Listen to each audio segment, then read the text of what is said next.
कि जैसा कि मैंने कहा कि आपने अपनी विकास यात्रा का जिक्र अक्सर किया है, मगर वो विकास यात्रा कम और संघर्ष यात्रा अपने आप में ज़्यादा रही है।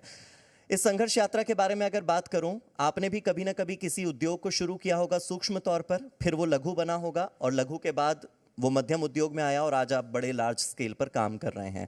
सबसे पहले इस संघर्ष यात्रा में कौन कौन आपके साथी रहे और कैसे आपने इस यात्रा को पूरा किया, सबसे पहले ये बताइए। आपने मेरे दिल की बात पूछ ली जी। इनफैक्ट हर व्यक्ति जो जब शुरुआत करता है अपना, जब स्कूल कॉलेज के अंदर, तो उसका एक सपना ही अकेला नहीं होता, मगर उसको एक मेरा सपना पूरा हो ये भी उसकी एक इच्छा होती है। गांव में रहने वाला व्यक्ति था, गवर्नमेंट स्कूल में पढ़ाई की और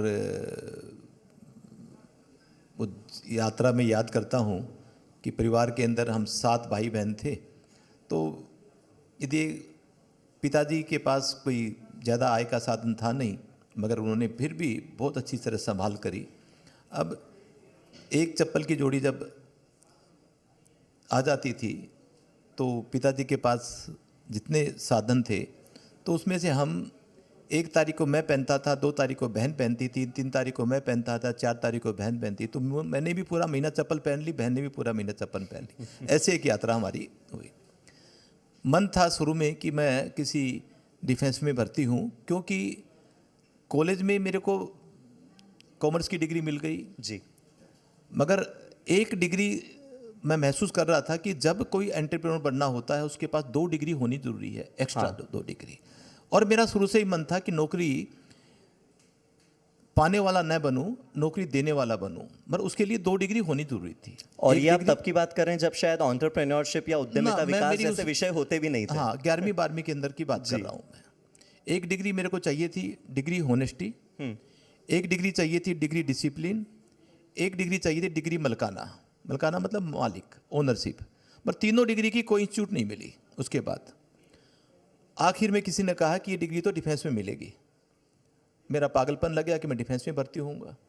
आर्मी में पिताजी ने मना कर दिया था और एयरफोर्स में फिर पिताजी को मना लिया। मैं भारतीय वायुसेना में भर्ती हुआ, 6 साल वहाँ काम किया और तीनों डिग्री लेकर आया। डिग्री होनेस्टी वहाँ से मिली, डिग्री डिसिप्लिन वहाँ से मिली और डिग्री मलकाना वहाँ से मिली। अब 3 डिग्री होने के बाद मैं लगी अब तो एयरफोर्स छोड़ दो, अब तो मैं बहुत कुछ कर लूँगा। और वो तीनों डिग्री लेने के बाद भारतीय वायुसेना छोड़ी और फिर छोटा सा एक काम शुरू किया, शिफ्टिंग का। शिफ्टिंग का काम इसलिए किया कि मैं जब डिफेंस में था तो वहाँ देखता था कि जो पोस्टिंग होती है बड़ा पेनफुल है। जी। कहाँ उधमपुर, श्रीनगर, कश्मीर से कहाँ आसाम जाना होता है तो वो बड़ा मुश्किल होता था। तो हमारे यहाँ सीखा जाता है कि मोर पेन मोर गेन। जी। तो आप ऐसा व्यापार करो जिसमें मोर पेन हो, मोर गेन हो और उस व्यापार की लंबी लाइफ भी हो, क्योंकि जब तक रोटी कपड़ा मकान रहेगा, जब तक सर्विस का माहौल रहेगा पूरे भारत में, आज 100 साल बाद भी, आज भी, तो वो धंधा खत्म नहीं होने वाला। तो मैं सोचा एक लंबा लाइफ का धंधा है, चलो हमने ये एक शुरू किया। जब शुरू किया था तो मैं याद आ रहा है कि 7 दिन में एक शिफ्टिंग होती थी।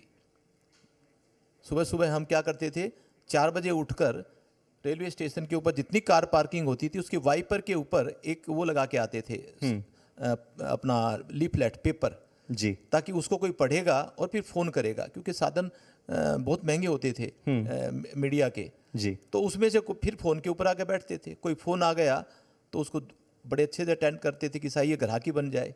तो इस तरह से 7 दिन में एक ग्राहक बनता था। महीने में 4 और 12 महीने में 45, 47, 48 शिफ्टिंग करते थे, रोजगार चलता था। और आज वो 1,61,000 शिफ्टिंग हम एक साल में करते हैं। बहुत शानदार, तालियां बजनी चाहिए इस बड़ी उपलब्धि के लिए। 2019 में वर्ल्ड के लार्जेस्ट मूवर का खिताब हमारे को मिला है। तो